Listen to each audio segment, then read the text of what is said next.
सो परमेश्वर पिता को धन्यवाद देते हैं आज के दिन के लिए, समय के लिए। मेरे प्रियो, आप सभी अपने अपने वीडियो मोड को ऑन कर लें ताकि हम आपस में एक दूसरे के परिचय को प्राप्त कर सकें।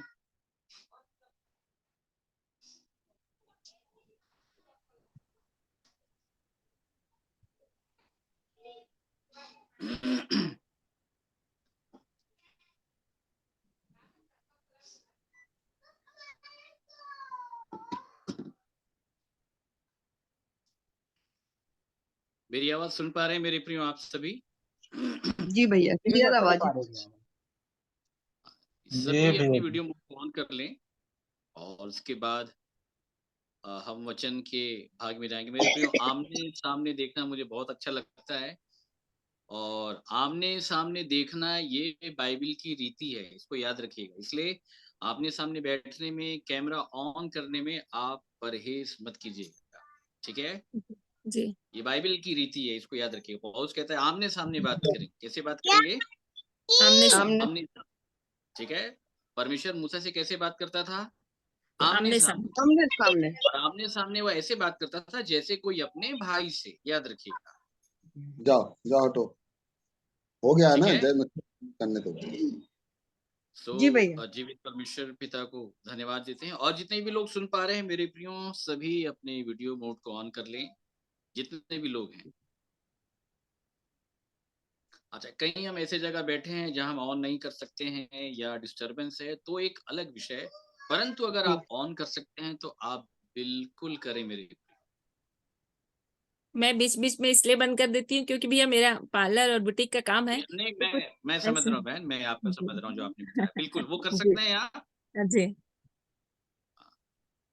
तो चलिए, जीवित परमेश्वर पिता को हम धन्यवाद देते हैं और लगातार परमेश्वर के वचन को आप सभी लोग सुन रहे हैं मेरे प्रियो। जी।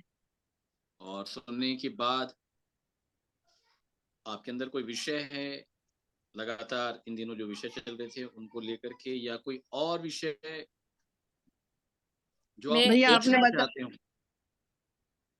भैया आपने बोला था बताऊंगा लहू कार्यकारी कब होता है। लहू कार्यकारी कब होता है, बोले बताऊंगा मैं। जी, पहले अभी जो पुराने विषय हैं, मतलब जो विषय जी अब तक आपने सुन लिए हैं लास्ट टाइम तक, उसके जी विषय को लेकर जो आपकी प्रतिक्रिया है आप सामने रख सकते हैं मेरे। कोई शंका है, कोई द्वंद है, ठीक है? बिल्कुल एक रखिए। लाइन एक लाइन मैं भी पूछना चाहूंगी। जो अपन मरियम के बारे में बात किए थे, मरियम मगदनी के बारे में, अगर वो हाँ हाँ जानती तो गलील को नहीं जाती। तो ये लाइन मुझे जी, बहुत, अगर वो हाँ जानती हाँ तो गलील को जाती। हाँ हाँ, ठीक ठीक। तो जी, ये लाइन मुझे, हाँ जी, ये उत्तर उस दिन जो आपने प्रश्न पूछा था ना, पहचानने के जी, विषय, जी, जी, तो इसका उत्तर मैंने दिया था कि परमेश्वर पहचानता किसको है, जो उसके जी, पुत्र की जी, समानता में है। जी, और वही व्यक्ति परमेश्वर को भी पहचानता है जो जी, लोग उसकी इच्छा पे चलते हैं, जो अपनी योजना पे चलते हैं, अपनी इच्छा पे चलते हैं। याद रखिए, जी, वो कभी नहीं जी, पहचान पाएंगे। जी, इसलिए माउस के मार्ग में जब चले जा रहे थे वो यीशु को नहीं पहचान पाए, क्योंकि लिखा जी, है उनकी आंखें बंद थी। बनते हैं।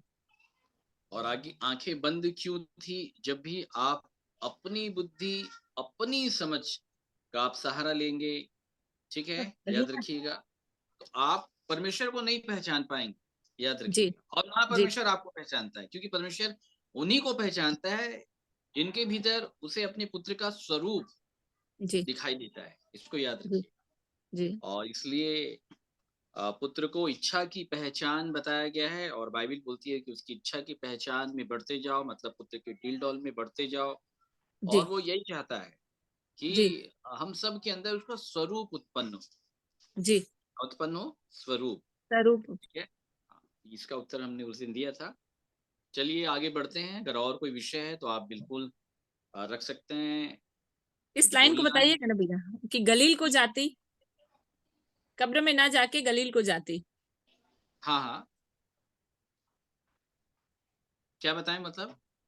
आ, अगर वो जानती तो कब्र में नहीं परंतु गलील गलील को जाती, ऐसे बोले थे आपने आखिरी लाइन। हाँ हाँ हाँ, क्योंकि प्रभु यीशु मसीह ने कहा था ना, हाँ, है ना, जब आप सुसमाचार की पत्री जब आप पढ़ते हैं जी तो प्रभु यीशु मसीह ने ये कह दिया कि जाके मेरे भाइयों से कह देना, वो मुझसे पहले कहाँ चले जाएं? गलील गलील को। जाने के लिए कहा। ठीक है, कहाँ जाने जी के लिए कहा गया? गलील को। हाँ, गलील को जाने के लिए कहा गया, क्योंकि गलील में ही मैं अपना दर्शन दूंगा। दे जी। ठीक है, हम्म। देखिएगा, निकाले मत्ती रचित सुसमाचार 28वां अध्याय।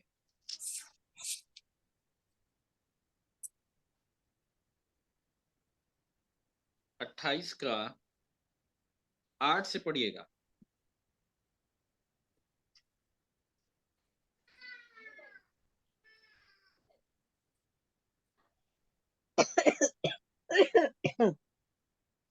वे भय और बड़े आनंद के साथ कब्र से सिद्ध लौटकर उसके चेलों को समाचार देने के लिए दौड़ गई। तब यीशु उन्हें मिला और कहा, सलाम। उन्होंने पास आकर और उसके पांव पकड़कर उसको दंडवत किया। तब यीशु ने उससे कहा, मत डरो, मेरे भाइयों से जाकर कहो कि गलील को चले जाए, वहां मुझे देखेंगे। हाँ, वहां मुझे देखेंगे। देखेंगे, उसने कह दिया, मैं वहीं पे दर्शन दूंगा। जी। ठीक है, क्या दूंगा? दर्शन दूंगा। हाँ, दर्शन दूंगा।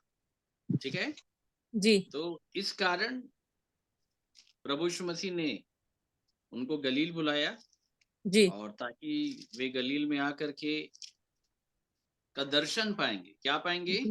दर्शन। हाँ, दर्शन पाएंगे। ये मतलब क्या था, ये मैं आपको बता दे रहा हूं, मेरे साथ निकालिएगा मत्ती 4,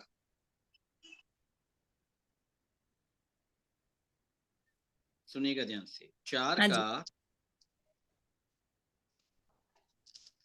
12 पढ़िएगा, बड़े ध्यान के साथ आप लोग सुनिएगा। जब उसने यह सुना कि यूहन्ना बंदी बना लिया गया है तो गलील को चला गया और वहां नासरत को छोड़कर कफरनून में, जो झील के किनारे जबूलून और नप्ताली के देश में है, जाकर रहने लगा, ताकि जो यशायाह भविष्यवक्ता के द्वारा कहा गया था वह पूरा हम्म हो।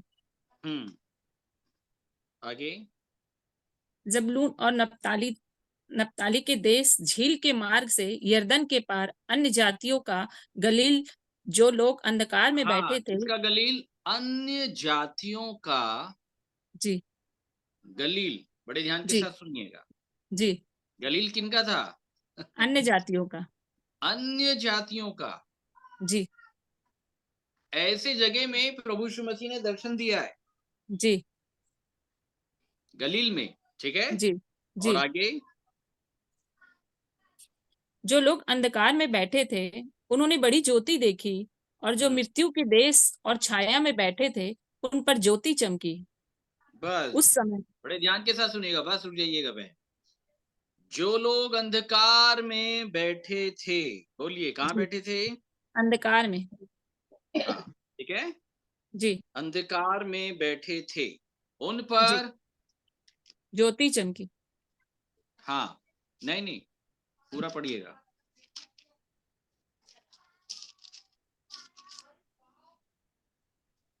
उन्होंने बड़ी ज्योति देखी। हाँ, क्या देखी? बड़ी ज्योति। हाँ, बड़े ध्यान के साथ समझिएगा मेरे। कैसी ज्योति देखी? बड़ी बड़ी ज्योति।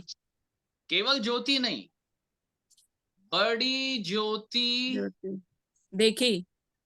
देखी। तो गलील में क्या दिखाई दिया उनको? बड़ी ज्योति। हाँ, बोलिए कौन सी ज्योति? बड़ी ज्योति। बड़ी हाँ, याद रखिएगा। आप में से कितने लोगों ने बड़ी ज्योति देखी?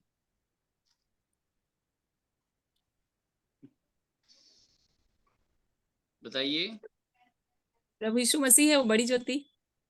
कितने लोगों ने देखी है? वही तो पूछ रहे हैं आप लोगों से। कितने लोगों ने देखी भाई बड़ी ज्योति? अच्छा, ग्रुप में एक सिस्टर जुड़ती है ना, प्रिय बहन, उनका नाम शायद ज्योति है ग्रुप में। बताते बताते हमको ध्यान आ रहा है, कितने लोगों ने बड़ी ज्योति देखी है?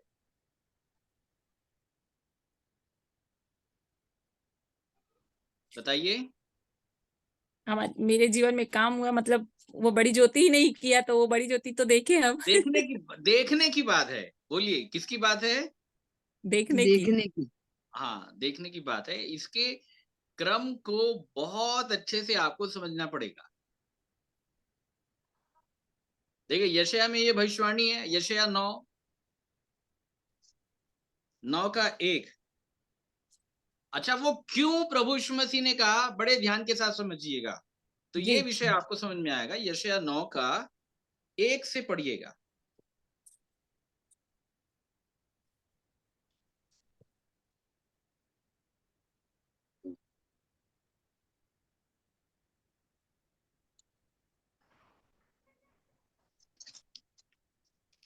तो पढ़ें। भी संकट भरा अंधकार जाता रहेगा।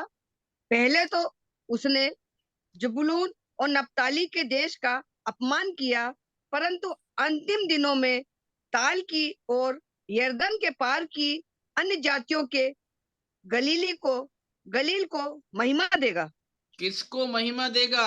बड़े ध्यान के साथ गलील। सुनिए। अन्य गलील को जाति को। महिमा देगा। बताइए समझ में। जी ये यशायाह के द्वारा पहले ही कह दिया गया था, इसलिए प्रभु यीशु मसीह ने अपने चेलों को, और माफ कीजिएगा, वो चेले नहीं, वो भाई बन गए थे। उसके बाद क्या बन गए थे? भाई। भाई। हाँ, याद रखिएगा। ठीक है। जाकर मेरे भाइयों से कह दें कि वो कहाँ जाएं? गलील को। गलील को आ जाएं। बोलिए किसको आ जाएं? गलील को। गलील को आ जाए। वहां मेरा क्या पाएंगे? दर्शन। दर्शन। दर्शन पाएंगे। बोलिए क्या पाएंगे? दर्शन। दर्शन। दर्शन पाएंगे। ठीक है। क्या पाएंगे? बोलिए। दर्शन। दर्शन पाएंगे। दर्शन पाएंगे। दर्शन में क्या देखेंगे? हम्म बड़ी ज्योति। हम्म हाँ, बड़ी ज्योति देखेंगे। क्या देखेंगे? बड़ी बड़ी ज्योति। ज्योति। हाँ, याद रखिएगा। और बड़ी ज्योति देखने के लिए कहाँ जाना पड़ेगा? गलील को। हाँ, गलील को। गलील को। ठीक है। कितने लोग गलील गए हैं? गलील कितने लोग गए हैं? ये गलीली तो नहीं समझ में आया। चलिए 9 का 2। अन्य जातियों के गलील को महिमा देगा। ठीक है। और जी। जो लोग 9 का, अंधियारे में। एक मिनट रुकिएगा आंटी, रुकिएगा, है ना। 9 का 2 से पढ़िएगा। ठीक है। जो लोग अंधियारे में चल रहे थे, उन्होंने बड़ा उजियाला देखा, और जो लोग घोर अंधकार से भरे हुए मृत्यु के देश में रहते थे, उन पर ज्योति चमकी। किस पर रहते थे? मृत्यु के देश में रहते थे, उन पर ज्योति चमकी। इस पॉइंट को आप अपने मन में नोट कर लें। कहाँ नोट कर लें? मन में। हाँ, बाहर नहीं। ठीक है। कहाँ नोट करना है? मन में। मन में। हाँ, याद रखिएगा। ठीक है। तो बड़ी ज्योति जो चमकी है, वो कहां पर चमकी है? मृत्यु के देश में। बोलिए कहां पर चमकी है? मृत्यु के देश में। देखा, जो लोग अंधकार से भरे हुए मृत्यु के देश में रहते रहते थे। आप में से रहते थे। कितने लोग हैं जो घोर अंधकार से भरे हुए मृत्यु के देश में रहते हैं? रहते थे। भैया, इधर सभी देखिएगा, रहते। सब लोग देखिएगा। सभी रहते हैं भैया। हाँ, सभी रहते हैं। आपको छोड़। रहते थे। हाँ, रहते थे। रहते थे। अच्छा, रहते थे। ठीक है। चलिए, तो रहते थे, तो वो देश हमको समझा दीजिए जो घोर अंधकार से भरा हुआ है और मृत्यु का देश है।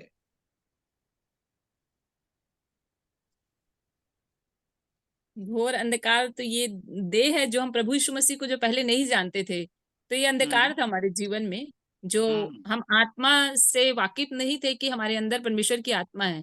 क्योंकि हम मृत्यु के देश में ही रहते थे, क्योंकि अगर परमेश्वर को नहीं जानते तो हमारा जीवन मृत्यु की ओर जा रहा था। देखिए, हर एक बातों को हमको बाइबल से समझना है। जी, इससे समझना है, बाइबल से। बाइबल से। याद रखिए, बाइबल जी, अंधकार की परिभाषा क्या बताती? अंधकार की परिभाषा शैतान, नहीं, जो वो भी जी, देखिए, शैतान तो अंधकार है ही, जी, ठीक है। लेकिन जी, याद रखिएगा, उसको ये भी बताया गया कि वो ज्योतिर्मय स्वर्गदूत। स्वर्गदूत का रूप भी धारण कर लेता है। तो आप कैसे जानेंगे फिर उसको? चलिए मेरे साथ एक वचन निकालिएगा। आज मैं आपको बता देता हूं कि घोर अंधकार से भरा हुआ जो देश है, वे ही लोग ज्योति देखेंगे, बाकी जी, कोई दूसरा नहीं देखेगा। याद रखिए, क्योंकि जो लोग जी, अंधकार में पड़े थे, उन पर ज्योति चमकी। चमकी। और ये बात आपको भौतिकवाद के आधार पे भी आपको मालूम है कि सूर्य का जब उदय होता है तो उस समय पृथ्वी अंधकार में होती, जी, वहां प्रकाश नहीं होता। क्योंकि अगर पृथ्वी में पहले से प्रकाश है तो सूर्य के आने का अपना कोई महत्व नहीं होगा। ये इन जी, बातों को आपको समझना है। अपना कोई जी, महत्व होगा क्या? नहीं, नहीं हुए। नहीं होगा। सूर्य के प्रकाश का महत्व तब है जब अंधकार है, क्योंकि लिखा है ज्योति अंधकार में चमकती है, लिखा है। जी, बोलिए, किस में चमकती है? अंधकार में। अंधकार भक्ति है याद जो। रखिए, ठीक है। अंधकार और ज्योति का अंतर मैं आपको बता दे रहा हूं, ठीक है। जी, अंधकार का अपना कोई अस्तित्व नहीं है, ये समझ ले पहले, जी, ठीक है। क्या नहीं है? अस्तित्व नहीं है। अंधकार कोई अपना कोई अस्तित्व नहीं है, मतलब उसकी सेल्फ डिपेंडेंसी नहीं है खुद की। याद रखिएगा, जी, ठीक है। परंतु प्रकाश का अपना अस्तित्व है, उसकी अपनी सेल्फ डिपेंडेंसी है। याद रखिएगा, जी, ठीक है। अब याद रखिएगा, अंधकार और ज्योति का अंतर क्या है, ठीक है। जी, अंधकार का होना या ना होना, जी, वो प्रकाश के होने या ना होने पर निर्भर करता है, जी, ठीक है। जी, याद रखिएगा, अंधकार का होना या ना होना प्रकाश के होने या ना होने पे निर्भर करता है। निर्भर करता है। याद रखिएगा, ठीक है। जी, कहने का जी, मतलब, अंधकार वही है जहां प्रकाश नहीं होगा, जी, अंधकार वही है जहां प्रकाश नहीं होगा। जी, मतलब अंधकार किसके ऊपर डिपेंड है? प्रकाश के नहीं होने पर डिपेंड है। जी, प्रकाश में अंधकार कभी नहीं आ सकता। देखिए कितना अच्छा विषय है। जी, प्रकाश में अंधकार का समावेश कभी हो सकता है? नहीं हो सकता। नहीं, हो सकता है क्या? नहीं। नहीं, नहीं हो सकता। इनका कोई मिलन ही नहीं है। याद रखिएगा, जी, आ रही है बात समझ में? जी, अंधकार का प्रकाश में कभी विलय नहीं हो सकता। अंधकार वहां चला आएगा जहां से ज्योति चले जाती है। जी, ज्योति का जाना ही अंधकार का आना है। जी, परंतु याद रखिएगा, प्रकाश आने के लिए अंधकार के जाने का वेट नहीं करता है। याद रखिएगा, प्रकाश आ जाएगा तो उस प्रकाश में अंधकार रहेगा ही नहीं, अंधकार चला जाएगा, ये ठीक है। उत्पत्ति उत्पत्ति 1:4 में भी लिखा है ना, और परमेश्वर ने उजियाले को देखा अच्छा है, और परमेश्वर ने हाँ, ये उजियाले को बताएंगे ये सब, अंधियारे से अलग है। ये सारे विषयों को मैं आपको भी बताऊंगा, जी, ठीक है। जी, इसको बड़े ध्यान के साथ सुनिएगा, ठीक जी, है। तो ज्योति कहाँ चमकती है? अंधकार में चमकती है। अंधकार में, बोलिए, कहाँ चमकती है? अंधकार अंधकार में। में चमकती है। याद रखिएगा, ज्योति अंधकार में ही चमकती है। जी, और जो अंधकार में बैठे हैं वे ही लोग बड़ी ज्योति देखेंगे, जी, है ना। आमीन। और अंधकार बाइबल में किसको बताया गया है, ये मैं आपको बता देता हूं, ठीक है। इफिसियों 5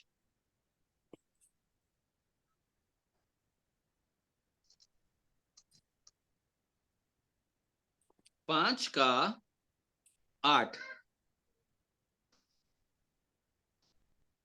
क्योंकि तुम तो पहले अंधकार थे, परंतु अब प्रभु में ज्योति हो। अब रुक जाइएगा बड़े ध्यान के साथ, ठीक है। देखिए, इस वचन को आज बहुत लोग प्रचार कर रहे हैं, और बड़े ही सामान्य तरीके से किसी को भी ये वचन बोल दिया जाता है, और खास तौर से कलीसिया में ये कहा जाता है कि तुम पहले अंधकार थे परंतु अब प्रभु में ज्योति हो। लेकिन मैं क्षमा चाहता हूं, मैं ये वचन किसी भी व्यक्ति को ऐसे नहीं बोल पाता हूं, क्योंकि मुझे मालूम है इसकी महत्वता क्या है। जी। जो लोग यहाँ तक नहीं पहुंचे हैं उनके लिए ये वचन कहा नहीं जा सकता, इसको याद रखिएगा। आप एग्री कर रहे हैं मेरे साथ? जी। जी भैया, बिल्कुल कर रहे हैं। ठीक है ना? जी। तो जी हाँ। इन बातों को जानना समझना बहुत जरूरी है मेरे, है ना? तो इफिसियों के जो लोग थे वो ये थे, ये बताया जा रहा है कि तुम पहले अंधकार थे परंतु अब प्रभु में ज्योति हो। ज्योति हो। ठीक है, अतः ज्योति के संतान के समान चलो। चलो। अगर ज्योति है, ज्योति देख लिए हो तो ज्योति की संतान सं- लिखा है। बोलिए किसकी संतान? ज्योति ज्योति की की। संतान। ज्योति की संतान के समान चलो। चलो। ठीक है, जी। और 10 पढ़ें, 10। और ये परखो कि प्रभु को क्या भाता है, आगे। अंधकार के निष्फल कामों में सहभागी ना हो, वरन उन पर उल्हाना दो। बस बस रुक जाइएगा। अंधकार के निष्फल कामों में, सहभागी बोलिए। ना हो। हाँ, सहभागी ना अंधकार हो। क्या है? चलिए बताइए। आप लोग अपने अपने ऑडियो को ऑन कर लें मेरे प्रिय, और वीडियो को भी ऑन कर लें, और जो मैं पूछ रहा हूं ये बताइएगा। ठीक है? अच्छा, मैं पूछता क्यों ये आपको मैं बोल देता हूँ। मैं पूछता इसलिए हूँ ताकि जो आपके थॉट्स हैं, ठीक है, वो बाहर आए। अगर आपके थॉट्स अकॉर्डिंग टू बाइबल हैं, अगर बाइबल के आधार पे अगर आपने बोला है, तो याद रखिएगा आपको समझ में आएगा कि हाँ आप सही सोच रहे हैं, आप सही चल रहे हैं। ठीक है? परंतु अगर हमारे विचार गलत हैं, ये कैसे पता चलेगा? जब हम बाहर निकालेंगे, हम बोलेंगे, और जी। जब बाइबल की बातें प्रकट होगी और हमारे विचार बाइबल के विचार के आधार पे नहीं होंगे, बाइबल उन विचारों का समर्थन नहीं करेगी, तब आप उन विचारों का अंगीकार करेंगे कि ये गलत है, और तब आप उसे हटा पाएंगे और सही विचारधारा को आप ग्रहण कर पाएंगे। सही विचारधारा को ग्रहण करने के लिए पहले गलत विचारधारा को अंगीकार करने की आवश्यकता होती है। बड़े ध्यान के साथ सुन लें, बात समझ रहे हैं मेरे प्रियो? जी। गलत विचारधारा के अंगीकार की आवश्यकता होती है। मनुष्य कैसा है ये मैं आपको बता देता हूँ। ठीक है? अच्छा, अभी आप मोबाइल में देख रहे होंगे ना, तो आपको 8 फ्रेम दिखाई दे रहे होंगे एक बार में। ठीक है? जी। कितने फ्रेम दिखाई दे रहे होंगे? 8 8 फ्रेम। ठीक है, ऊपर प्रेम। इंदिरा आंटी दिख रही है, उनके बाजू में राइट में निशा बहन दिख रही है, फिर नीचे लेफ्ट में सुनीता सिस्टर दिख रही है, फिर प्रेम प्रकाश जी राइट में दिख रहे हैं, फिर नीचे विवो वाले भाई हैं, फिर इधर माधुरी आंटी बैठी हैं, और फिर नीचे राज देश लहरी एक सिस्टर बैठी हैं, फिर बीएल जांगड़े जी दिखाई दे रहे हैं। ठीक है? अगर आप फ्रेम देखेंगे तो एक मेरा भी चेहरा हो सकता है आपको दिखाई दे रहा होगा। ठीक है? जी। 8 से 9। तो ये फ्रेम मैं आपको बता रहा हूँ, ये इनको खांचा मान लीजिए, जैसे अलमारी में अलग अलग सेल्फ खांचे बने रहते हैं ना।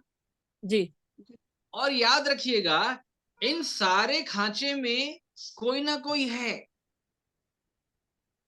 बात समझ रहे हैं? जी। और जब तक ये खांचे भरे हुए हैं, किसी दूसरे की फोटो दिखाई नहीं देगी, ये मैं आपको बता देता हूँ। अच्छा, आप में से कोई भी व्यक्ति जो भी अपीयर है, सामने दिखाई दे रहा है, अगर उसने अपने वीडियो मोड को अगर आपने बंद कर लिया, तो नीचे किसी ने चालू किया होगा, वो आपकी जगह अपीयर हो जाएगा। बात समझ रहे हैं? ये जी। जितने प्रकार के खांचे ना, उतने प्रकार के विचार मनुष्य के अंदर ठूस ठूस के भरे हैं। कैसे भरे हैं? ठूस ठूस ठूस के। ठूस के भरे। ठूस ठूस के। बोलिए कैसे? ठूस ठूस ठूस के। ठूस। हाँ, याद दबा दबा। रखिए। आई बात समझे? मतलब जगह बिल्कुल नहीं है भाई साहब,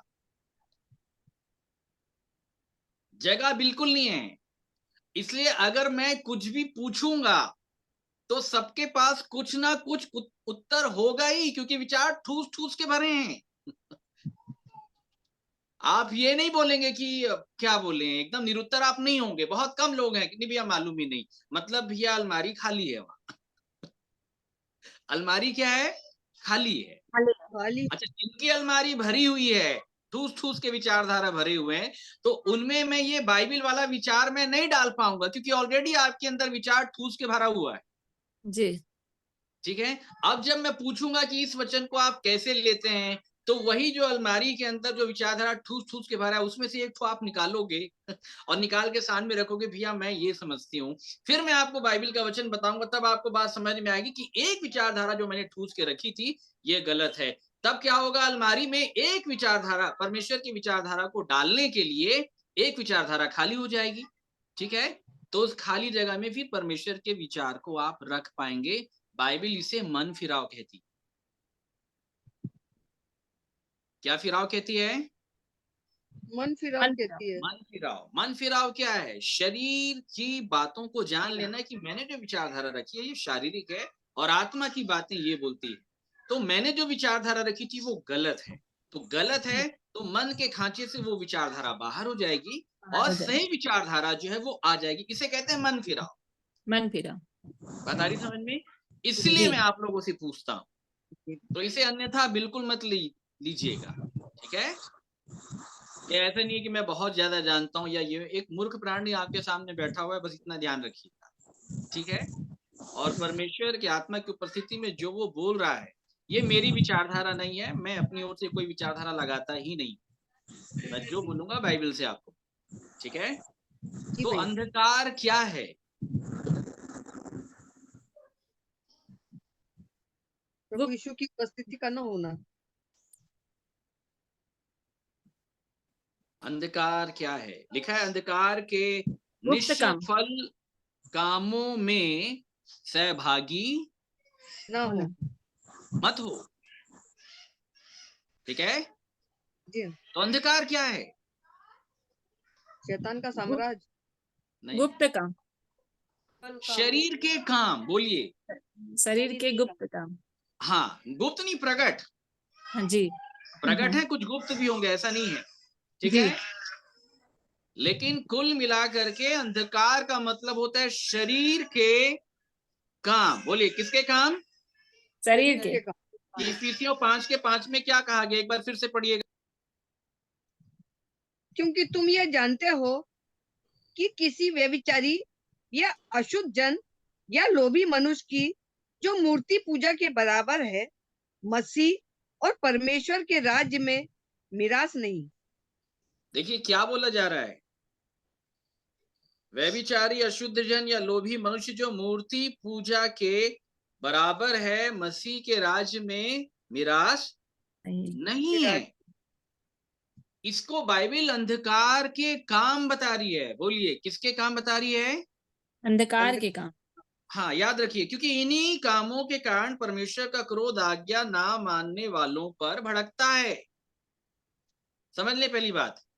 जी। ठीक है। तो ये अंधकार के काम है। अंधकार के काम अर्थात शरीर के काम। बोलिए, किसके काम? शरीर के काम। शरीर। हाँ, शरीर के काम, शरीर के अंगों के काम। बाइबिल इसको मूर्ति पूजा बताती है। बोलिए, क्या मूर्ति पूजा। बताती है? मूर्ति पूजा। हाँ, आप में से कोई मूर्ति पूजक तो नहीं है?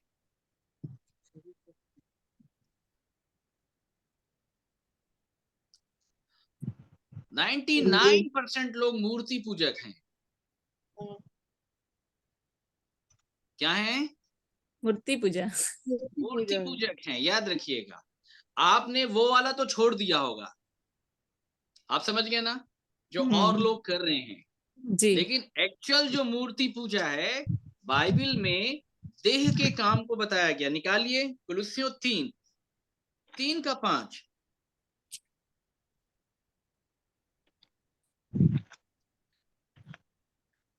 इसलिए अपने उन अंगों को मार डालो जो पृथ्वी पर है, अर्थात व्यभिचार, अशुद्धता, दुष्कामना, बुरी लालसा और लोभ, कि जो मूर्ति पूजा के बराबर है। आगे। इन ही के कारण परमेश्वर का प्रकोप आज्ञा न मानने वालों पर पड़ता है। बस आ गई बात समझ में? जी भैया। अपने उन अंगों को मार डालो। मार डालो। इधर देखिएगा साहब, ठीक है? जी भैया। अपने किसको मार डालो? उन अपने अंगों को। अंगों को मार अंगों दे। को। इफिसियों में उसी अंग को क्या बोल रहा है? अंधकार के काम, निष्फल काम। ठीक है? तो जी अंधकार क्या है? शरीर के काम। हाँ, याद रखिएगा। ये देखिए, यही आपकी बॉडी ही गलील है, याद रखिएगा ना। जी भैया। जी। आपकी बॉडी गलील है। गली। गलील है। ये आपको नहीं आ रही है बात समझ में, लेकिन ये आपको समझना पड़ेगा। आपकी बॉडी ही गलील है। जी। ठीक है? ये अंधकार के काम है। बोलिए, किसके काम है? अंधकार के अंधकार के। काम। ये अंधकार के काम है। आ गई बात समझ में? जी। अब बाइबिल ये बोल रही है कि अपने अंगों को मार डालो। क्या कर डालो? अपने अंगों को मार डालो। मतलब जब अंग मर जाएंगे तो अंधकार के काम भी समाप्त हो जाएंगे। समाप्त हो जाएंगे। बात आ रही समझ में? जी। और अगर अंग मरे नहीं हैं तो आज भी आप शरीर का काम कर रहे होंगे। और आज भी अगर आप शरीर का काम कर रहे हैं, याद रखिएगा, किसका काम कर रहे हैं? शरीर के। शरीर का काम। अगर आपको सच्चाई बर्दाश्त नहीं होती है, अगर आपने प्रेम करना नहीं सीखा है, बड़े ध्यान के साथ सुन लीजिएगा, आपने क्षमा करना नहीं सीखा, आपने क्षमा मांगना नहीं सीखा है, तो आप मूर्ति पूजक हैं भैया।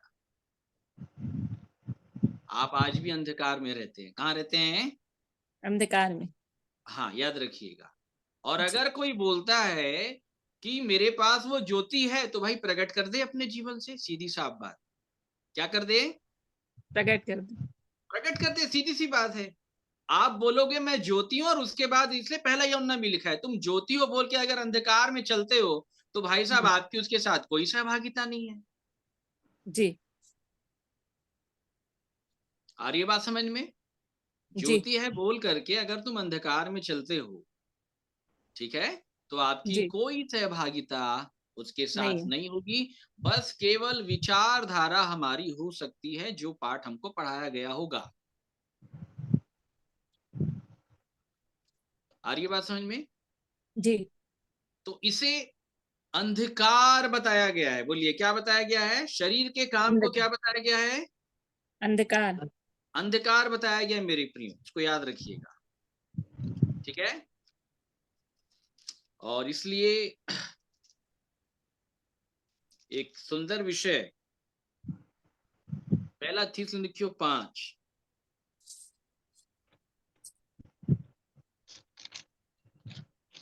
पहला।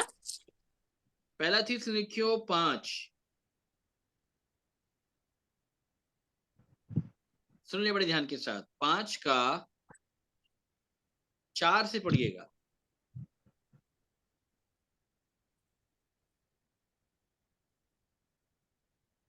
पर हे भाइयों, तुम तो अंधकार में नहीं हो कि वह दिन तुम पर चोर के समान आ पड़े, क्योंकि तुम सब ज्योति की संतान और दिन की संतान हो। हम न हाँ, रात के हैं न अंधकार के हैं। अब बस रुक जाइएगा मेरे प्रियो। ये वचन सबको बोल दिया जाता है, लेकिन इस वचन को लोग समझते नहीं है।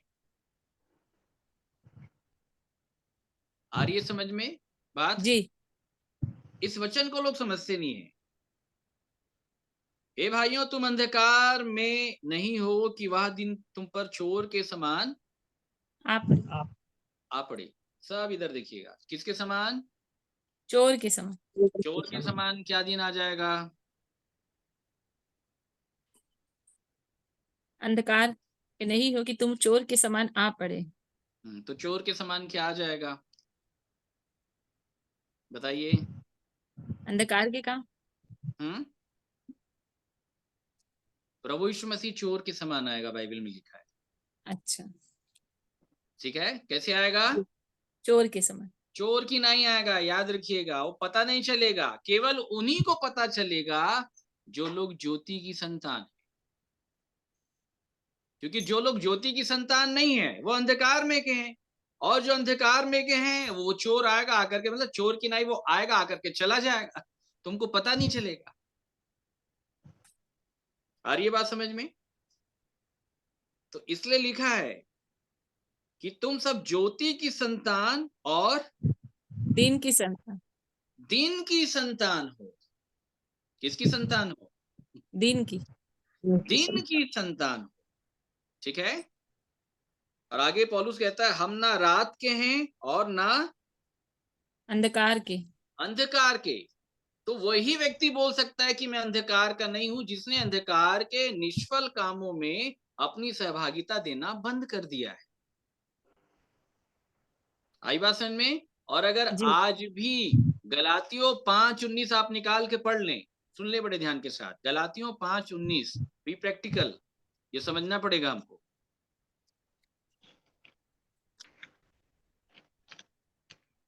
शरीर के काम तो प्रकट है, अर्थात व्यभिचार, गंदे काम, देखिए इस वचन लुचपन, के अनुसार आपको सबको, हम जितने भी हैं, अपने आप को देखना है, बड़े ध्यान के साथ सुन लें, ठीक है? और गंदे अगर काम, ये विचारधारा, एक मिनट सुनिएगा बड़े ध्यान के साथ, ये विचारधारा अगर आपके मन में ही अगर जमी हुई है तो भी आप इस कैटेगरी में आएंगे। आप कर रहे हैं तो आप तो आएंगे ही, लेकिन कहीं भी अगर आपकी विचारधारा भीतर से अगर है ऐसी, भले आपने बाहर अब तक किया नहीं है, लेकिन अगर भीतर है तो आप इस क्राइटेरिया में आ जाएंगे भाई साहब। क्योंकि बाइबल बताती है जो भीतर से निकलता है थॉट्स, वो मनुष्य को अशुद्ध करता है। विचार, विचार कार्यकारी हो या ना हो भाई साहब, आप फिर अशुद्धता में आ जाएंगे। करेक्ट है? जी भैया सही है। देह में करे, करो या ना करो, उससे कोई फर्क नहीं पड़ने वाला। इसलिए पहाड़ी उपदेश में प्रभु यीशु मसीह ने मत्ती 5:8 में कहा, धन्य है वे जिनके मन शुद्ध हैं। क्या शुद्ध हैं?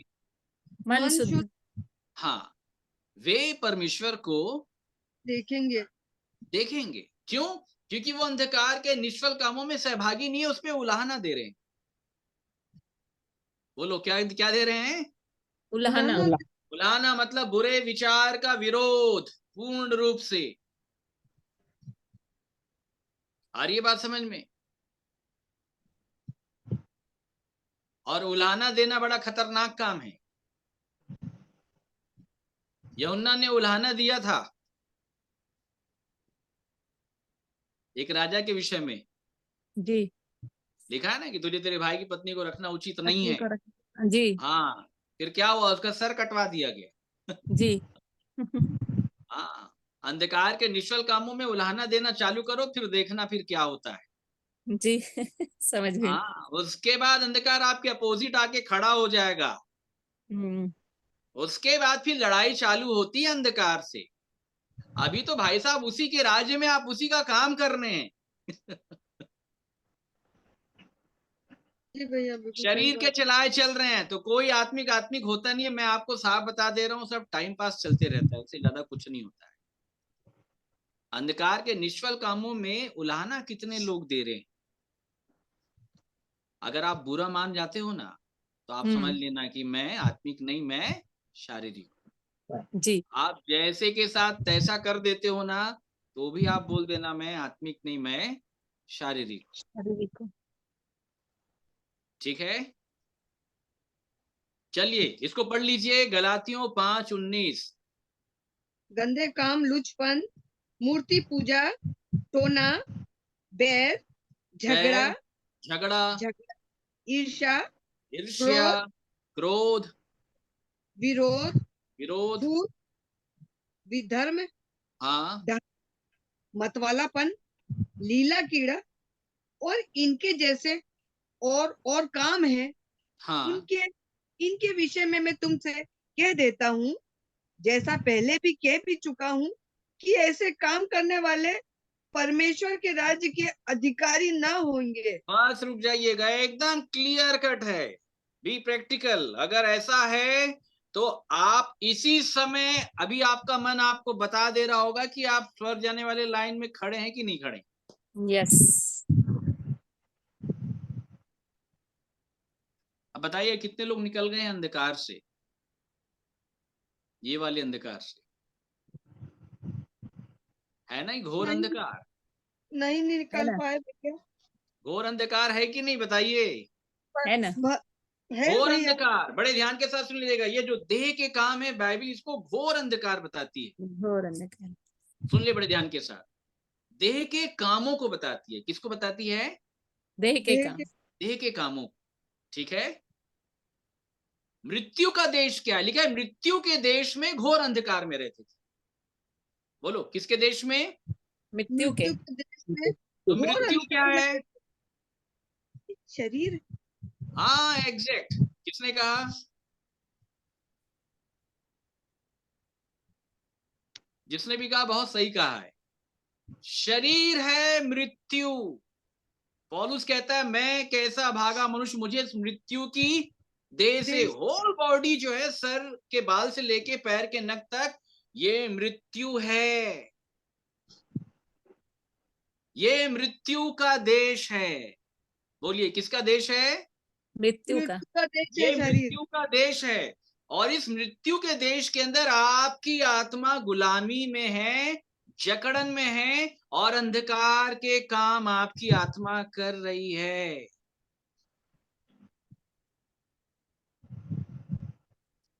प्रभु यीशु मसीह ये बता रहा है, वे ही लोग ज्योति देखेंगे जो जान लेंगे कि हाँ प्रभु मैं अंधकार में पड़ा और फंसा हुआ प्राणी हूं। आंखें खुलेंगी ना मेरे प्रियो, तो क्या दिखेगा बताइए। तो मृत्यु के देश में जब आंखें खुलेंगी तो क्या दिखेगा? घोर अंधकार। अंधकार। अंधकार दिखेगा। याद रखिएगा, क्या दिखेगा? अंधकार। घोर अंधकार दिखेगा। इसलिए पौलुस बोलता है जो करना चाहता हूं वो नहीं हो रहा है, जो नहीं करना चाहता हूं वो हो जाता है।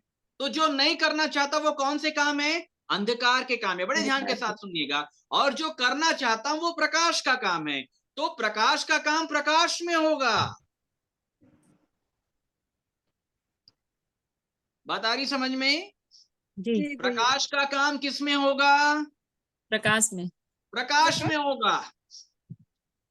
आ रही है बात समझ में? जी इसलिए लिखा भैया। है उठो प्रकाशमान तेरा प्रकाश आया है। यहोवा का तेज तुझ पर आज प्रकट लोग, हुआ। आपको मालूम है कि क्यों नहीं चल पा रहे हैं बाइबल के अनुसार? उनके पास प्रकाश नहीं। नहीं, क्या नहीं है? प्रकाश प्रकाश नहीं। है। प्रकाश नहीं।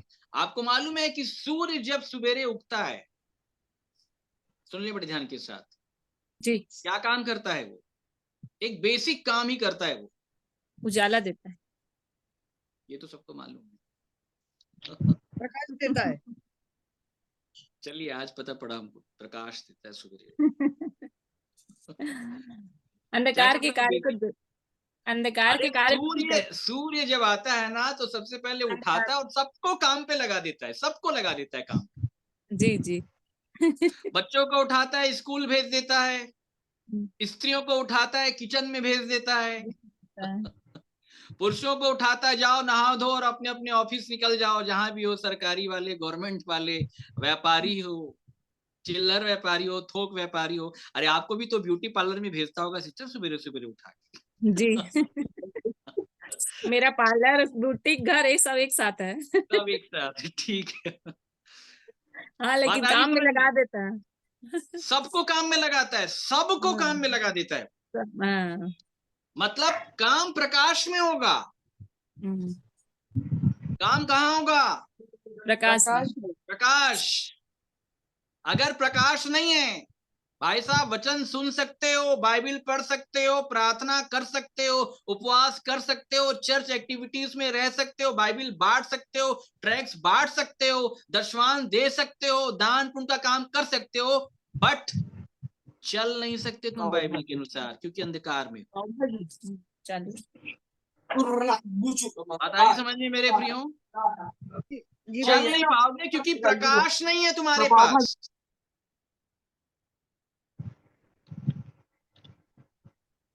इसलिए परमेश्वर का जन ये बोलता है, कहता है कि अपने प्रकाश को भेज कि वह मेरी अगुवाई करे। बात आ रही समझ में? मेरे प्रियो, सूर्य जब उगता है सबको काम पे लगा देता है। और आपको भी ये मालूम होगा, हमने स्कूल में पढ़ा था, कक्षा 4वीं और 5वीं में हमने पढ़ा था कि जब सूर्य का प्रकाश आता है ना, तो पौधे भी, वृक्ष भी प्रकाश संश्लेषण की क्रिया करते हैं, भोजन बनाते हैं। बात आ रही समझ में? जी भैया। वो जो प्रभु यीशु मसीह ने कहा है ना कि मैं भोजन करूंगा, वो भोजन प्रकाश में ही होता है। किसमें होता है? भोजन प्रकाश में होता है। प्रकाश में ही होगा, प्रकाश में ही भोजन बनता है। इसको याद रखिएगा मेरे। बात आ रही समझ में?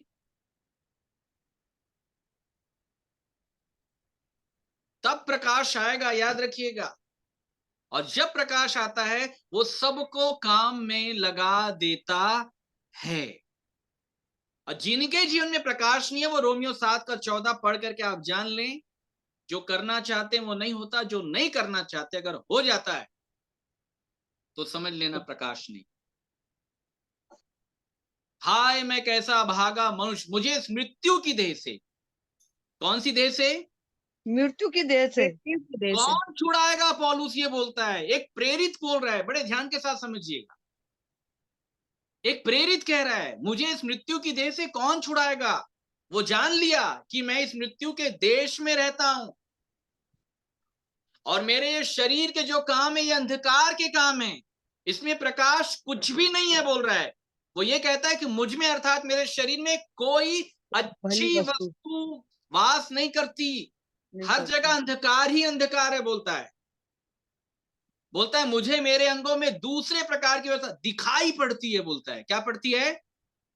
दूसरे दिखाई, प्रकार मतलब उसकी आंखें खुल गई है। जितने भी लोगों की आंखें खुलेंगी मेरे प्रियो, वो रोमियो 7:14 का अनुभव उनके पास आएगा ही।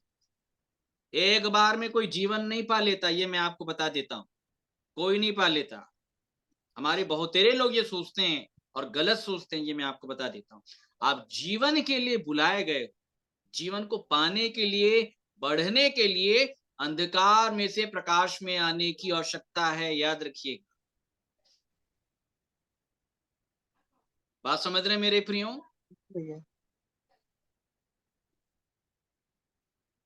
ऐसे ऐसे काम करने वाले परमेश्वर के राज्य के वारिस नहीं होंगे, साफ बोल दिया है उसने। अब आप उसमें प्रार्थना करने वाले होंगे, दुआ करने वाले होंगे, दशवान देने वाले होंगे, बाइबल बहुत पढ़ते होंगे, बाइबल के बहुत सारे रेफरेंस भी आपको मालूम होंगे। भाई साहब, इससे कुछ लेना देना नहीं है स्वर्ग जाने। यदि तू जीवन में प्रवेश करना चाहता है तो आज्ञाओं को माना कर। कहानी पूरी खत्म हो जाती है यहाँ पे, आपका पूरा ज्ञान कचरा हो जाता है अगर आज्ञाकारिता नहीं। ये मैं आपको बता दे रहा हूं। वो फिर आपकी बुद्धि है और आपकी समझ है। आप ये भी नहीं बोल सकते कि परमेश्वर ने मेरे को ये ज्ञान दिया, नथिंग, परमेश्वर नहीं देता ऐसा। क्योंकि बाइबल बताती है जो ज्ञान ऊपर से आता है वो मनुष्य को पहले पवित्र बनाता है, पवित्र करता है। और अगर तुम अपने मन में कड़वी डाह रखते हो, किसी के प्रति बैर पालते हो, विरोध रखते हो, तो सत्य के विरोध में घमंड नहीं करना, क्योंकि ये ज्ञान वो नहीं है जो ऊपर से आता है, ये तुम्हारा वाला नॉलेज। ऐसा बिल्कुल नहीं है मेरे प्रियो। हमारा परमेश्वर इतना साधारण नहीं है, याद रखिए, कि वो केवल ज्ञान, नॉलेज भर दे देगा और जीवन नहीं देगा, ऐसा बिल्कुल नहीं। अब यहाँ पे एक बच्चे को आप ले सकते हैं, बड़े ध्यान के साथ सुनिएगा, ठीक है? एक बच्चा जब पैदा होता है, 2.5 साल तक ये दूध पीता है, कुछ कुछ बोलना चालू करता है, और जब वो बोलना चालू करता है उसका आकलन कैसे किया जाता है? अच्छा कितने साल का है? बोले 2.5 साल का। अच्छा पप्पा मम्मा बोलता होगा ना? मम्मा तो बोलता होगा, पप्पा तो नहीं, कुछ नहीं बोलता है। बोला कौन? बोले कोंदा है, बोलता ही नहीं है। अरे क्यों नहीं बोलता भाई? बोलना चाहिए, 2.5 साल का हो गया है। तो केवल बॉडी के बढ़ने से कुछ नहीं होगा भाई साहब, एक्टिविटीज भी तो आना चाहिए। आ रही है बात समझ में? 5 साल का हो गया है, बोले मम्मा पापा कुछ नहीं बोलने जानता है, मम्मा को नहीं पहचानता, पापा को नहीं पहचानता। बोले गड़बड़ है, लेकिन बॉडी तो बढ़ गई है 5 साल वाली, एक्टिविटीज आई नहीं जो 5 साल में आनी चाहिए। आज यही दशा विश्वासियों की, ज्ञान तो बढ़ जाता है भाई साहब, कहां कहां लिखा हुआ है, लेकिन एक्टिविटीज कहां है भाई साहब? वो जीवन कहां है? अगर बॉडी बढ़ गई, ज्ञान बढ़ना मतलब शरीर का विकास हो गया, लेकिन आत्मा नाम की कोई चीज दिखाई नहीं पड़ती। बात आ रही समझ में? और जी। किसी यदि किसी का शरीर, सुन ले बड़े ध्यान के साथ, 15 साल का हो गया है परंतु एक्टिविटीज 6 साल वाली है, तो उसको एबनॉर्मल कहते हैं। बोले नॉर्मल नहीं है, सही नहीं है, उसके शरीर के विकास को भी अच्छा नहीं माना जाएगा। याद रखिएगा, कोई काम का नहीं है। मनुष्य के पास भी जो ज्ञान है दया इसी प्रकार का होता है नॉर्मल वाला, कि बाइबल में ये लिखा तो है। बताओ एक्टिविटीज कितनी आई भाई साहब। अगर आप बात करते हो कि मैं 30 साल का विश्वासी हूं, बड़े ध्यान के साथ सुन लीजिएगा, मेरी बात चुभ सकती है, मैं सीधा और ठेठ बोलता हूं। अगर कोई कहता है मुझे 30 साल का अनुभव है, तो भाई साहब 30 साल के अनुभव में तो ज्योति प्रकट हो जानी चाहिए। बहुत बड़ा होता है 30 साल का। लेकिन आज भी अगर आपको लग रहा है कि नहीं मेरे जीवन में ये काम पाए जाते, तो फिर जान लेना मैं सही ट्रैक में नहीं। सीधी और साफ बात है, इसको याद रखिएगा। इसमें कोई घुमाने फिराने वाली बात नहीं है। मैं ना किसी को धर्मी ठहराता हूं, मैं ना किसी को अधर्मी बोलता हूं। याद रखिएगा, मैं ये बता रहा हूं आप जैसे हैं आप उसको मान लेना, सीधी सी बात। आप जैसे हैं, मैं जैसा हूं, मैं तो मानता ही हूं अपने आप।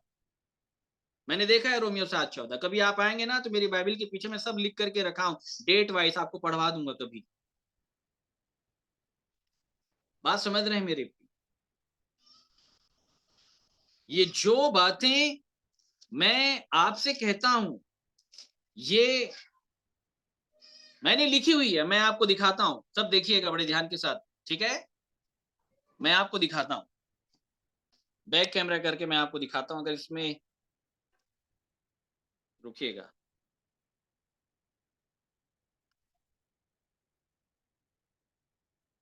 कैमरे की सेटिंग एक्चुअली क्या है ना, ये समझ में नहीं आ रहा, नहीं तो मैं आपको दिखाता मेरे प्रियो, कभी मैं आपको दिखाऊंगा, ठीक है? कि कैसे मैं भी इस अनुभवों से गुजरा हूं और आज भी कितने सारे अनुभव में मैं हूं। ये बिल्कुल मैं आपको दिखाऊंगा, याद रखिएगा।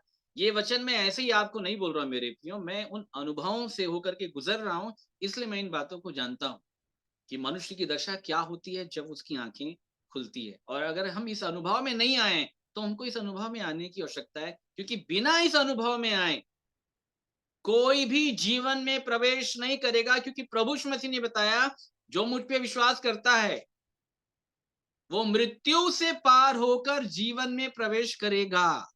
लेकिन मृत्यु से तो पार होना ही पड़ेगा, याद रखिएगा। अंधकार के काम से तो अंधकार के काम को पार करना ही पड़ेगा। ऐसा बिल्कुल नहीं कि हमने जीवन पा लिया, प्रकाश आ गया, लेकिन अंधकार के काम गए ही नहीं। ऐसा बिल्कुल नहीं है, ऐसा होता ही नहीं है मेरे प्रियो। बात समझ रहे हैं? और इसलिए लिखा है, ऐसे ऐसे काम करने वाले परमेश्वर के राज्य के वारिस नहीं होंगे। नहीं होंगे। आ रही बात समझ में? तो जो लोग इस रीति के आधार पे जान लिए कि मैं कैसा भागा मनुष्य हूं, मेरी दशा क्या है, उन लोगों ने बड़ी ज्योति देखी। बोलिए कौन सी ज्योति? उन लोगों ने बहुत बड़ी ज्योति देखी। बड़ी ज्योति देखी। बोलिए कौन सी ज्योति? बड़ी ज्योति। हाँ, बड़ी ज्योति, ठीक है। बड़ी ज्योति का नाम क्या है?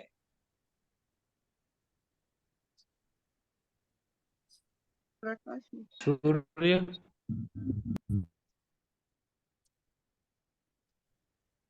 मेरे प्रियो,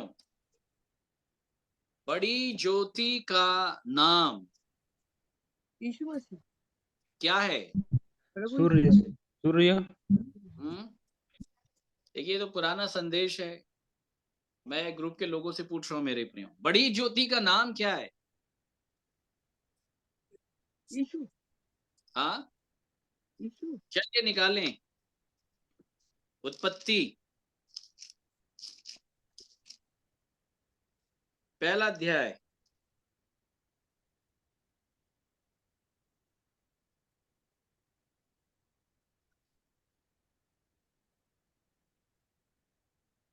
सोलह से पढ़ें।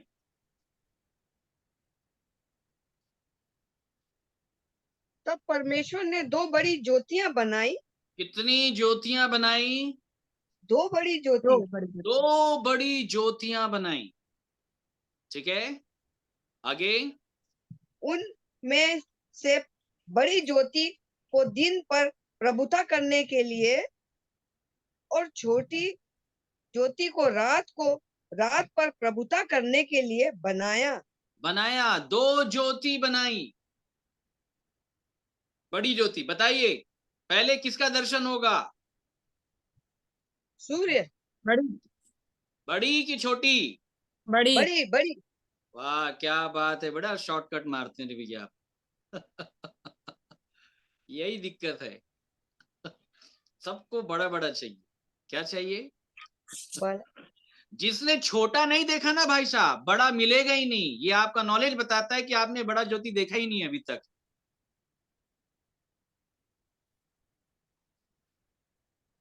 बात समझ रहे हैं? सूर्य जी। कब निकलता है? चलिए बताइए, सूर्य कब निकलता है? दिन में हाँ, दिन में उजाल, सुबह सुबेरे। अंधकार का जो टाइम है जाने का, सुन ले बड़े ध्यान के साथ।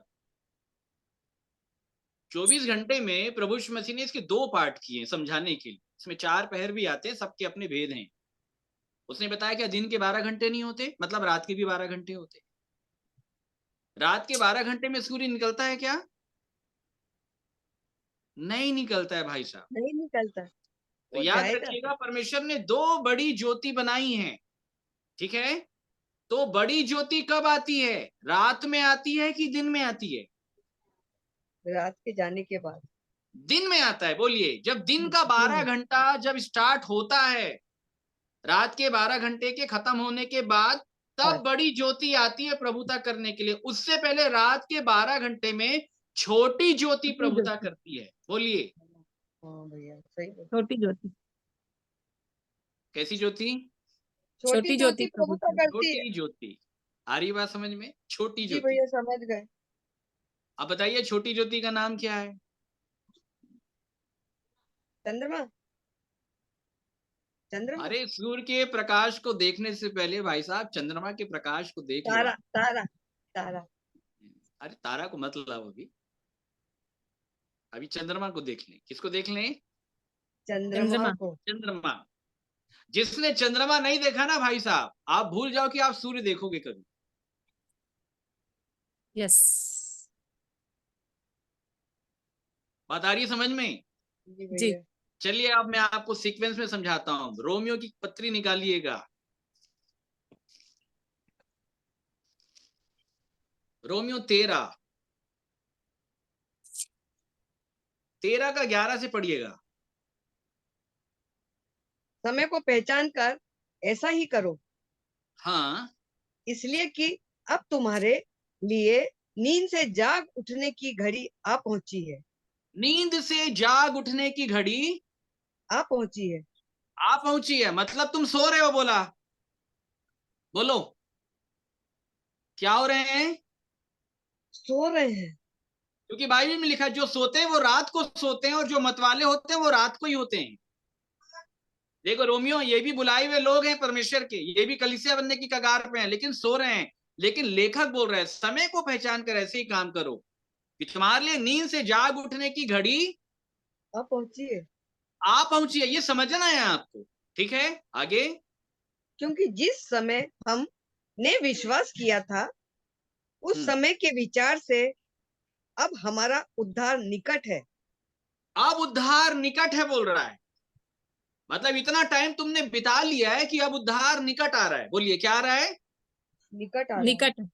निकट आ रहा है। और आगे? रात बहुत बीत गई है और बस दिन। रुक जाइएगा, क्या बीत गई है? रात रात। बहुत बीत गई है। हाँ यार, अब बताइए, रात पे प्रभुता बड़ी ज्योति करती है कि छोटी? छोटी ज्योति करती है। छोटी। अरे, छोटी ज्योति करती है भाई साहब। बात आ रही समझ में? जी रात भैया। बहुत बीत गई है, और दिल निकलने पर है। बोलो, क्या निकलने पर है? दिल दिन निकलने निकलने पर पर है। है। ये तो उन विश्वासियों के लिए पौलुस ने कहा जिनके जीवन में प्रैक्टिकली वो चल रहा था। रात बहुत बीत गई बीत है गई, और दिन निकलने पर है।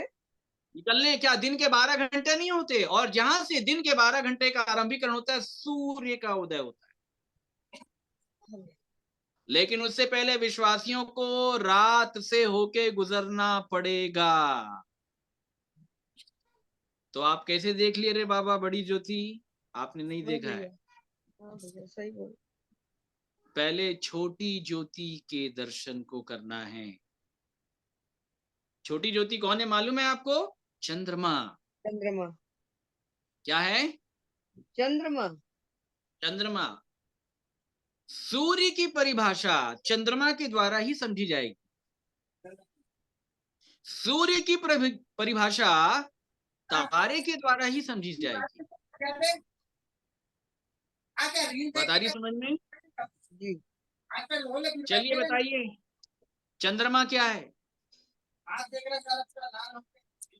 छोटी ज्योति। नहीं, वो तो समझ गया छोटी है, बट है क्या? तारा, तारा, तारागण, तारागण। तारागण अलग है, चंद्रमा अलग है। मेरे प्रियो, बेसिक शिक्षा है, विज्ञान भी इस बात को बताता है कि चंद्रमा और तारे, अभी रात चल रहा है, ठीक है, अभी आकाश में चमक रहे होंगे, आपको चांद नजर आ रहा होगा, आपको तारा नजर आ रहा होगा। सुनिएगा बड़े ध्यान के साथ, ठीक है? लेकिन क्या दिन में नजर आते हैं? ये दिन में नहीं आते। दिन में बस केवल सूर्य ही नजर आए। दिन में तारे नजर कभी नहीं आते ना, याद रखिए। आते हैं क्या? नहीं, रहते हैं पर दिखते नहीं है। रहते हैं पर नहीं दिखेंगे, ये समझना है। बिल्कुल सही बात, रहते हैं पर दिखते नहीं है। वो तो है, वही है जहां उनका स्थान है। जी भैया। सब परिक्रमा करने में लगे हैं, सब हैं, लेकिन दिखाई नहीं देते हैं। लेकिन दिखाई दिखाई कब देते देते हैं? रात को। रात में दिखते हैं। ठीक है? जी हाँ। तो रात को जब चंद्रमा दिखाई देता है, सुनिएगा बड़े ध्यान के साथ, और रात को उसके साथ जब तारा भी दिखाई देता है, तो चंद्रमा और तारे मिलकर के क्या कहते हैं?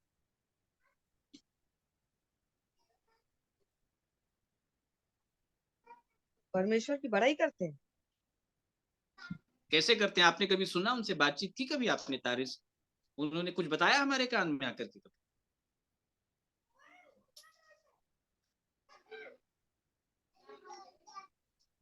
चंद्रमा और तारे क्या कहते हैं? मेरे प्रियो, विज्ञान भी इस बात को बताता है, चंद्रमा में प्रकाश नहीं है, तारों में अपना प्रकाश नहीं है। चंद्रमा और तारे दोनों सूर्य के प्रकाश के द्वारा प्रकाशमान होकर के रिफ्लेक्ट होते हैं। बात आ रही समझ में? जी भैया। सुन ले बड़े ध्यान के साथ। मतलब चंद्रमा जो है, सुनिएगा ध्यान से, ये चंद्रमा जो आपको दिखाई दे रहा है, ये सूर्य से कहीं से प्रकाश ले रहा है, लेकिन वो सूर्य आपको दिखाई नहीं दे रहा। तारे जो आपको दिखाई दे रहे बहुत सारे, वो सूर्य से प्रकाश पाके चमक रहे हैं, परंतु वो सूर्य आपको दिखाई नहीं दे रहा है। तो सूर्य और चंद्रमा दोनों मिलकर के यही गवाही देते हैं कि सूर्य है। बात आ रही समझ में? सूर्य है। सूर्य और चंद्रमा दोनों चंद्रमा और कौन? तारे मिलकर के ये गवाही हाँ, देते हैं कि सूर्य हाँ, है। है। क्योंकि मेरा चमकना इस बात को दर्शाता है कि सूर्य है। याद रखिएगा, आप भी रात में चमक जाओ, तब बता पाओगे सूर्य अर्थात परमेश्वर नाम की कोई चीज है। चमकते हो नहीं और बोलोगे परमेश्वर है, गड़बड़ है।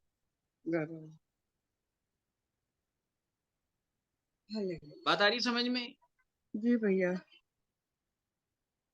फिर चंद्रमा के प्रकाश की जो क्वांटिटी है वो सीमित है। सुन ले बड़े ध्यान के साथ। तेरा वचन मेरे पाँव के लिए दीपक। ये तो बहुत बार हमने बोला होगा। पांव के लिए क्या है? दीपक। दीपक। और मार्ग के लिए उजाला है। मार्ग के लिए उजियाला है। ये समझना बड़े ध्यान के साथ। तेरा वचन मेरे पांव के लिए दीपक। बोले किसके लिए दीपक? पाँव के लिए पाँव के दीपक। लिए दीपक। पाँव मतलब समझ रहे हैं आप? पाँव के लिए दीपक मतलब उज, उजाला। आंख के लिए दीपक मतलब अंधेरे में उजाला, चल पाँव रास्ते में। पाँव के लिए दीपक के मायने क्या है? कौन दीपक जला के पैर के पास रखता है भाई साहब? टेक्निकली तो बड़ा रॉन्ग लगता है, वचन लेकिन का बी प्रकाश। प्रैक्टिकल। मेरी प्रियो बड़े ध्यान के साथ समझिएगा। पाँव जो शब्द आया है बाइबल में यहाँ पे, ठीक है, वो एक कदम बढ़ाने की दशा के लिए आया है। किसके लिए आया है? एक एक कदम कदम बढ़ाने आगे की बढ़ाने दशा। के लिए। एक कदम बढ़ाने के लिए, ठीक है। लिखा है जब पौलुस थिस्सलुनीकियों की कलीसिया को लेटर लिख रहा था, बड़े ध्यान के साथ सुनिएगा मेरे, निकालें पहला थिस्सलुनीकियों 3 अध्याय 3 से पढ़ें। कि कोई इन क्लेशों के कारण डगमगा न जाए, क्या ना हो जाए? क्योंकि तुम आप जानते हो कि हम इन ही के लिए ठहराए गए हैं। अब बड़े ध्यान के साथ सुनिएगा। कोई इन क्लेशों के कारण डगमगा ना जाए। चलिए बोलिए डगमगा। कौन सा डगमगा। वचन बोले भैया? हाँ, 3 डगमगा ना जाए। तो पहला डगमगा का थिस्सलुनीकियों मतलब क्या 3 का होता है? 3, गिर न जाए। नहीं बस गिर न डगमगा का मतलब क्या होता है? डगमगा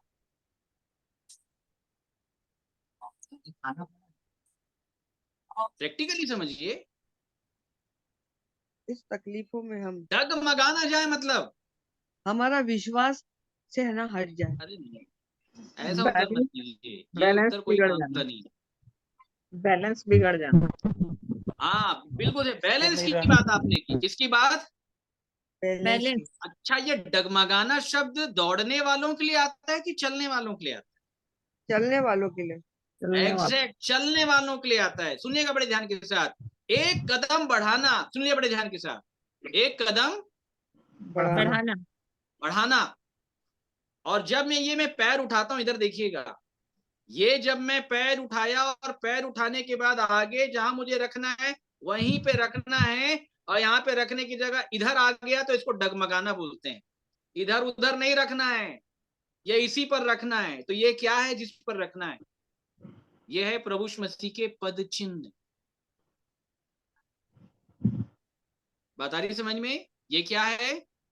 प्रभु यीशु मसीह के पदचिन्ह। पद चिन्ह। प्रभु यीशु मसीह पद के। चिन्ह मतलब जहां उसने पैर रखा है भाई साहब, वहीं रखना पड़ेगा। तो चंद्रमा प्रकाश एक कदम बढ़ाने तक का देता है, कभी गांव जाके अनुभव कर लीजिएगा। उससे ज्यादा उसके पास लाइट नहीं है, फोकस लाइट के बराबर काम करता है। किसके बराबर? लाइट के बराबर काम करता है चंद्रमा। फोकस लाइट, लाइट नहीं, फोकस लाइट के बराबर काम फोकस करता है। लाइट के समान। बड़े बड़े जब कलाकार स्टेज में आते हैं, जब पूरा अंधेरा रहता है, लेकिन जब वो कलाकार आता है केवल प्रकाश उसके ऊपर में आता है, और उतना ही प्रकाश आता है जितने में वो चल करके स्टेज में जा सके। बात समझ रहे हैं आप? तो चंद्रमा जी। का प्रकाश याद रखिएगा उजियाला नहीं दिखाता, ठीक है। वो केवल एक कदम बढ़ाने के लिए दिखाता है कि यहां पे कदम रख ले, ये जगह ठीक है।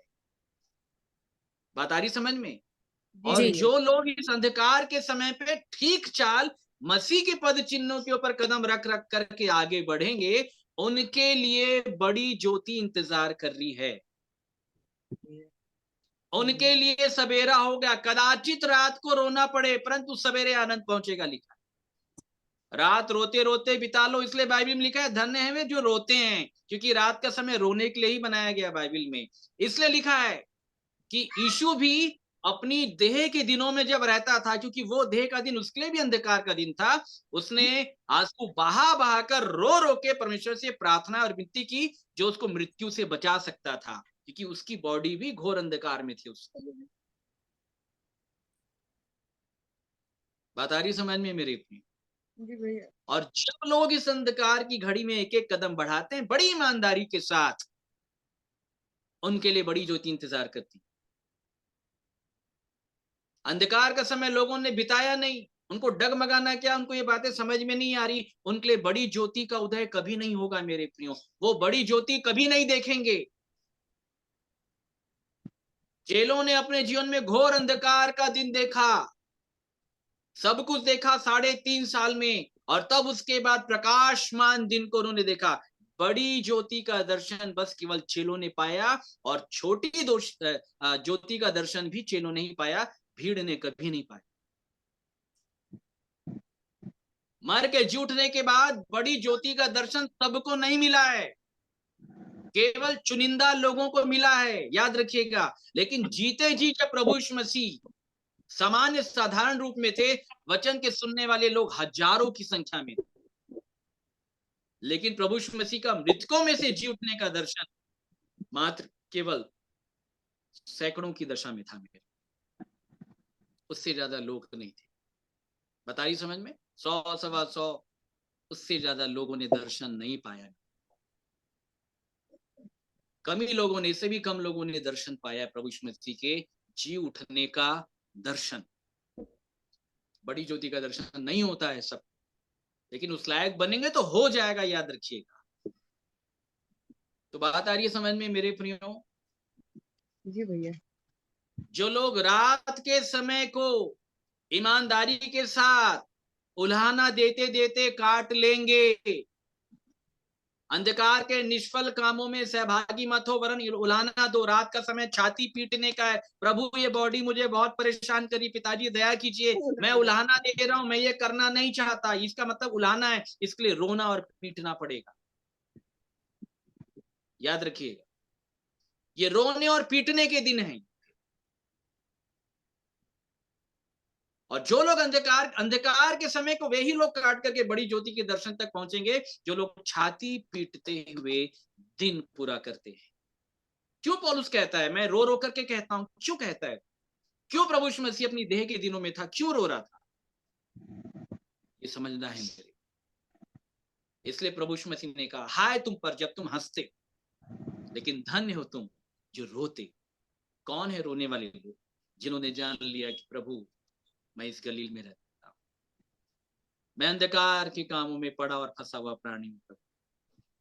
मैंने बहुत झूठ में जीवन बिताया, मैंने बहुत छल किया लोगों के साथ, लोगों ने मेरे साथ किया, मैंने भी उनके साथ वैसे ही किया। मैंने बहुत कपट में जीवन बिताया प्रभु, आपके विरोध में मैंने बहुत गलत काम किए प्रभु। अंधकार के कामों में मैं सहभागी हुआ हूं प्रभु। झूठ बोलने के बाद कभी ग्लानि नहीं हुई कि मैंने झूठ बोल दिया। किसी को बुरा कहने के बाद कभी ग्लानि नहीं हुई, क्योंकि आत्मा विवेक नाम की कोई चीज नहीं है ना। पवित्र आत्मा होगी तब ग्लानि होगी।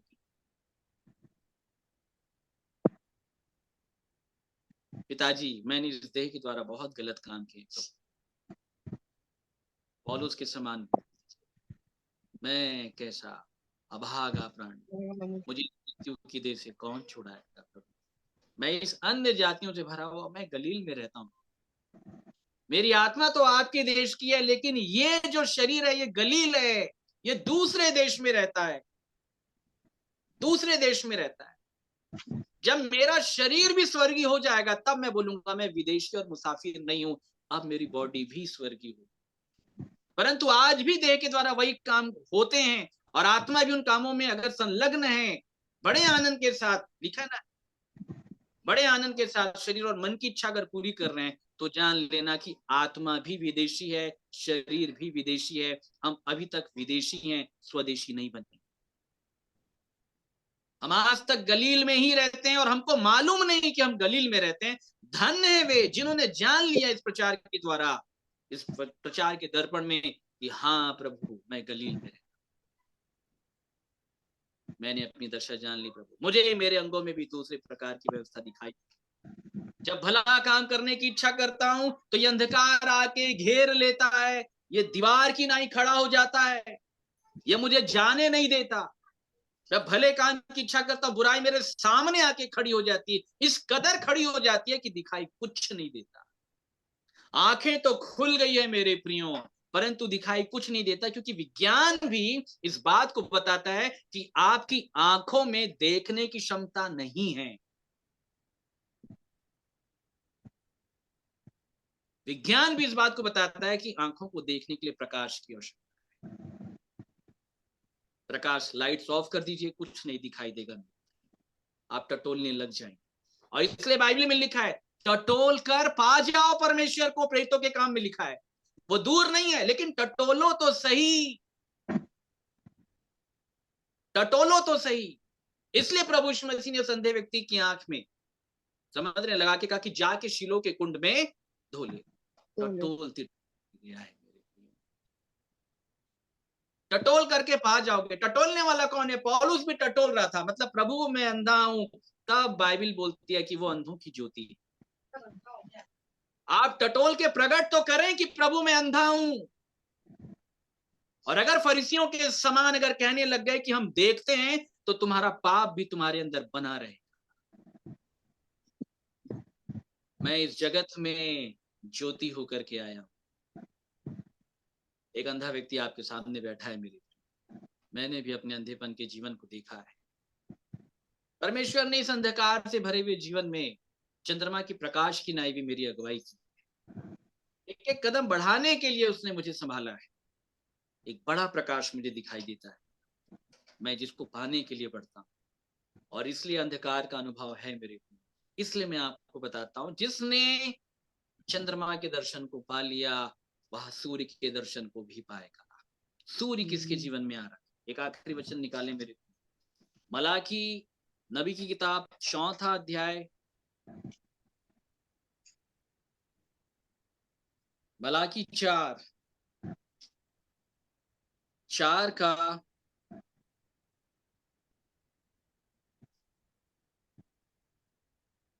2 से पढ़ें। परंतु तुम्हारे लिए जो मेरे नाम का भय मानते हो, धर्म का सूर्य उदय होगा और उसकी धर्म का किरणों सूर्य क्या होगा? उदय होगा, उदय होगा, निकलेगा। सबके लिए नहीं, जो मेरे नाम का क्या मानते हैं? भय मानते हैं, भय मानते हैं। आगे, उसकी किरणों के द्वारा तुम चंगे हो जाओगे। देखो, चंगे हो जाओगे। मैंने बताया ना कि काम करने के लिए प्रकाश की आवश्यकता है। जब तक उसकी किरण नहीं आएगी, आत्मा में एक व्यक्ति बलवंत नहीं हो सकता, काम नहीं कर सकता। उसकी किरणों के द्वारा तुम क्या हो जाओगे? चंगे हो जाए। तुम चंगे चंगे हो जाए, हो जाओ। और आगे, और तुम निकलकर पाले हुए बछड़ों के समान कूदोगे और फांदोगे। फांदोगे, और तब तुम दुष्ट को लताड़ डालोगे। मतलब उसके बाद याद रखिएगा, दुष्ट को तुम कुचल डालोगे, लताड़ डालोगे। ये तब होगा जब सूर्य का उदय होगा, बड़ी ज्योति का। और बड़ी ज्योति का उदय तब तक नहीं होगा जब तक छोटी का भी दर्शन लोग ना कर लें। याद रखिए, डायरेक्ट बड़ी ज्योति का दर्शन नहीं है मेरे। जी हाँ, समझ में आ गया। बात आ रही समझ में? जी भैया।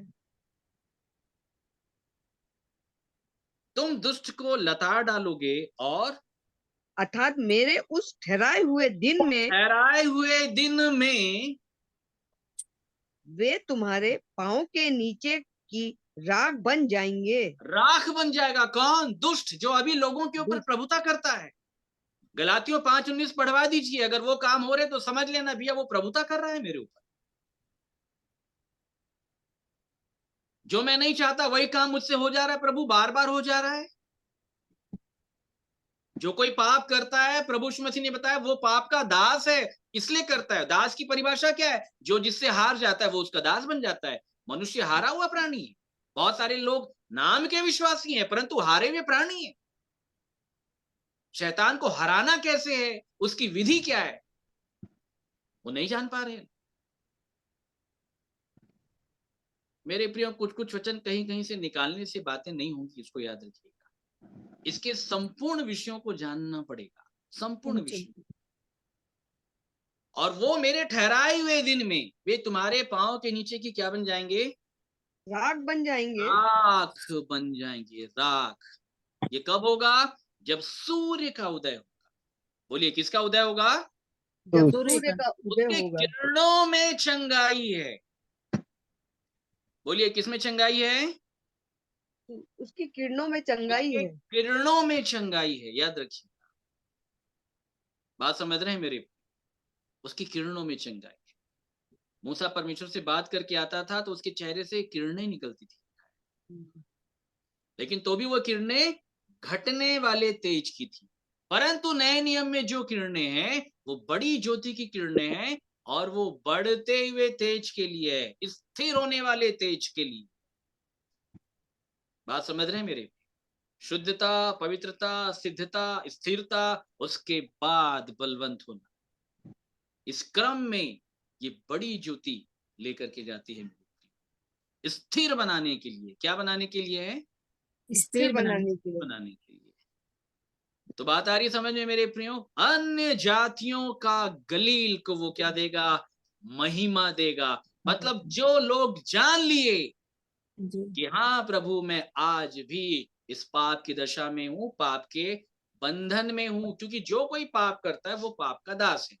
मैं किसी को पापी नहीं बोल रहा हूं, मैं किसी को धर्मी नहीं बोल रहा हूं, लेकिन अगर आपके जीवन में जो सिम्टम्स पाए जाते हैं, जो लक्षण पाए जाते हैं, उसको मान लेना। किसी के बहकावे में आने की आवश्यकता नहीं है। अगर मेरे शरीर का तापमान 102 डिग्री है भाई साहब, तो बुखार है। कोई डॉक्टर अगर मेरे को बोल भी देगा ना कि बुखार नहीं, तो मैं बात नहीं मानूंगा, क्योंकि मेरे को मालूम है कि यह तापमान है 102 डिग्री, मतलब बुखार है। और अगर कोई कहता बुखार नहीं है, तो उससे पूछो भाई साहब तापमान क्यों है 102 डिग्री? जो कोई पाप करता है पाप का दास है। किसको कहा प्रभु यीशु मसीह ने? अब्राहम के वंशजों को कहा, आराधनालय जाने वाले लोगों को कहा, आराधना करने वाले लोगों को कहा, उनको कहा। उनको भी ये बातें बुरी लग गई, अच्छी नहीं लगी ये बातें, इसलिए उन्होंने विरोध किया प्रभु यीशु मसीह का। बात आ रही समझ में मेरे प्रियो? तो ये है अन्य जातियों का गली। इसलिए प्रभु यीशु मसीह ने जी उठने के बाद ने चेलों के लिए कहा कि जाके मेरे भाइयों से कह देना, कहाँ जाएं? गलीली। गलील, क्योंकि यशा में लिखा मैं गलील को महिमा दूंगा। कहाँ दूंगा? दर्शन दूंगा गलीली में। याद रखिएगा, यही है, मैंने आपको बताया ना, मृत्यु से भरा हुआ देश, अंधकार से भरा हुआ, जिसमें आज मनुष्य शरीर का काम कर रहा है, यही है। और धन है वो जो इस अंधकार से भरे हुए मृत्यु के इस देह के अंदर रहते, जिनकी आंखें खुल गई, वो तड़पेंगे, वो पुकारेंगे अपने परमेश्वर को कि हे पिताजी, मुझे अंधकार से प्रकाश की ओर ले चल। आज भी मेरे शरीर के ऊपर अंधकार के काम प्रबल है, मुझे आज भी बातें बुरी लगती है, मैं आज भी चिढ़ जाता हूं, मैं आज भी किसी के बारे में मैं ईर्ष्या पालता हूं, मेरा प्रेम नहीं है, मैंने क्षमा मांगना नहीं सीखा प्रभु, गलती करने के बाद मैंने किसी को क्षमा करना नहीं सीखा, मैं ईर्ष्या से भरा हुआ प्राणी हूं प्रभु। आज ही मेरे जीवन में व्यभिचार के काम पाए जाते हैं, आज भी मेरे मन के अंदर अनैतिक संबंधों को लेकर के चाहे बहुत सारी बातें हैं, बहुत सारी गुप्त बातें हैं, जिससे मैं अंदर ही अंदर पीड़ित हूँ। धन है वे जो इस आधार पर शोक कर लेते। याद रखिएगा, गुप्त बातों का परमेश्वर न्याय करेगा। मनुष्य का सारा चाल चलन बाहरी रूप में एक्टिविटीज के आधार पे सच्चा दिखाई देता है, लेकिन मैं यहोवा मन को खोजता हूं कि तू मन में क्या, तू क्या सोचता है मन में, तू कैसी बातें पाल के रखा है मन में, मैं सब जानता हूं। धन्य है वे जिनके मन शुद्ध है। कर्म शुद्धिकरण की बात परमेश्वर ने पहले नहीं कही। जिनके मन शुद्ध हो जाते हैं, याद रखिएगा, उनके कर्म भी ठीक हो जाते हैं। एक कपटियों, जिसने बाहर का भाग बनाया, क्या उसने भीतर का भाग नहीं बनाया? बिल्कुल बनाया। तो भला होता कि तुम भीतर की वस्तुओं को क्या कर देते? दान कर देते। सो मेरे प्रियो, परमेश्वर इन वचनों के द्वारा आप सभी को बहुत आशीष दे।